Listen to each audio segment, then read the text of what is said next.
Hey everyone, today we'll be solving LeetCode problem number 100. Same trees. In this problem, we are given roots of two binary trees, let's say P and Q, and we have to write a function to check whether they are same or not. This is the only problem statement, pretty small, that we are given two binary trees and we have to return whether these two binary trees are same or not. And what is the definition of same? Those two binary trees should be same in terms of structure as well as the node values. Their structure and the node value should be same. If two binary trees are having same structure and same values, in that case we are going to return true, otherwise return false. Let's check our first example whether these two are having are the same or not.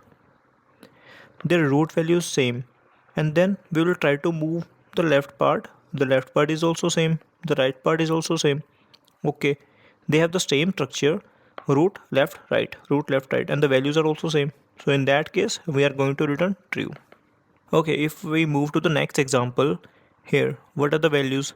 On the root we have 1, the root value is same. If we try to move to the left side, if we check the left side of both the trees, here the left side is null. Now the left side is having value 2. So the structure of the left part is not same. So here we are going to return false. Now I'm moving to the last example. Here this is the first binary tree and the second binary tree. I will check for the values. Over the root, this is the same value. And now I will check the left part. The left part, here it is 2, here it is 1. We have values, but the values are not same.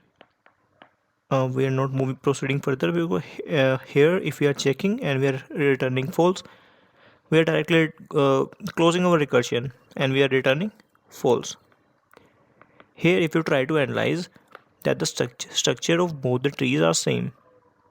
This tree and this tree are having same structure, but the values are different. So we got the idea that we have to compare the values as well as structure of both the binary trees. And in the binary tree, you already know that we have a root node. Root node is nothing a class object, and whose reference we are storing somewhere in the root. And that class object, that node object, is having two references, the left part and the right part. And the left part itself is a tree, binary tree, and the right part is also binary tree. Left is pointing to null, right is pointing to null. So we have a binary tree. In the binary tree itself, inside that binary tree, on the left part we have a binary tree, on the right part we have a binary tree. Here also on this left part we have a binary, this is pointing to a binary tree, this is pointing to a binary tree, and so on. It means if we try to look in terms of problem, this is our bigger problem, and here in this bigger problem we have two small problems, the left part and the right part, and so on. This is also having two problems, and so on. So if we have a look on our first example, if we try to compare the values of our root, we check the values of our root. Now we are left with two subproblems. The same function we can call for the left part, and the same function we can call for the right part. Okay, and what is expected from us? From us it is expected that we write a function same whether these two trees are same, tree root 1, tree root 2, whether the root 1 and the root 2 are the same trees. So first of all I will just try to analyze. Let's go as what we did in our example. Here what we did, first of all we checked the root value, and then we move to the left part, and then move to the right part. Okay, so we are going to do the same thing. So first of all we are going to compare the values of our root. If root 1 dot value is equal to root 2 dot value, let's not directly write if. I'm directly return this value because we are expecting boolean as the answer. So what we are going to return is, first of all we will check the root values, and we will call two small problems, sub problems. The first subproblem is checking the left part of both the trees, and the second subproblem is checking the right part of both the trees. So we are going to make SAME same for R1 dot left, R2 dot left, checking for the left part, and now we will checking for the right part, R1 dot right and R2 dot right. So what we did is I check for the root value and then check the left sub part, check the right sub part. It means I have checked all the tree. But here what we are missing is we are missing our terminating cases. Let's say we go to tree like this, 1 and then 2, 1 and then 2. Here first of all we are comparing the root values. Root values are same. Okay, that's good. Now we will move to the left part. On the left part we have 2. On the left part of this tree we have null. So 1 is 2 and 1 is null. If this is null and this is 2, it means the structure is not same. So we can directly return false from here. It is definitely going to be false. And check for the other cases. Let's say we have 1, 2, 3. 1, 2, 3. First of all, what we will check? We will check for the right root. If we are checking for the root, we are left with two subproblems, left parts, this left part and the right part. Let's move to the left part first. I will be checking with this left part with this left part. So again we are calling our function. We will check for the root value and then check for the left and right part. We check for the root value is same. Now we will check for the left part. Here the left part is null. Here also the left part is null. In both the trees the left part is null. But in the above example we were encountering that only one tree is null.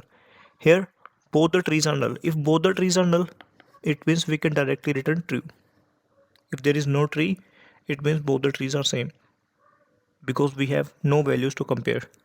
So if both the trees are null, we are going to return true. If any one tree is null, we are going to return false. And what if both the trees are not null? We can check for the condition we were comparing the root. When we were comparing the root, both the values are not null. It means both the references are pointing to a not null value. If they are pointing to not null value, in that case we are first going to compare the root value and then we are making two subcalls. So we have covered all the possibilities. So we were having R1 as a pointer to the first tree or first root and the root 2. We were having two root. We have only three possibilities. Either both are having values, or both are not having value, or any one of having value. Let's say this is having value, this is not having value, this is not having value, this is having value. So if anyone is null, this case we are going to return false. In this case we are returning false. If both are true, what we are going to do is we are going to do this thing, comparing the root value. If we compare the root value, we are left with two subproblems, and those two subproblems we are solving. If both are null, it means it is true. So we have covered all the possibilities. We were having four options, 1, 2, 3, 4, and we have covered all the four options. Now it's clear to us, and what we have to write is we have to write these three cases, because these three cases are not covered. This case is covered with this condition. So to cover these cases, if both are null, return true. If any one of is null, return false. If R1 equal to null and R2 equal to null, return true. Now if R1 equal to null or R2 equal to null, in that case return false. I hope you got my conditions. If both are null, we are going to return true. It means this case, if both are null. If both are null, it means we have two possibilities. Either any one is null or nobody is null. If nobody is null, we have covered here. If both are null, we have covered here. If any one is null, we have covered in this case. It is OR operator. If anyone is null, we will go inside this block and it will return false. It is checking for the structure. Okay, I think our program is complete and we can have a dry run over it, or you can submit in writing any of your preferred language. Now let's discuss about the time and space complexity. So what is the time complexity and space complexity? Try to think. On every root, let's say we have two values, two binary trees. We are coming to this value only once, and this value only once, this value only once. If the structure is not same, coming to this value, we have compared the root. Now when we are comparing this value, we are closing our goal. Here at most, we are coming every node at most once.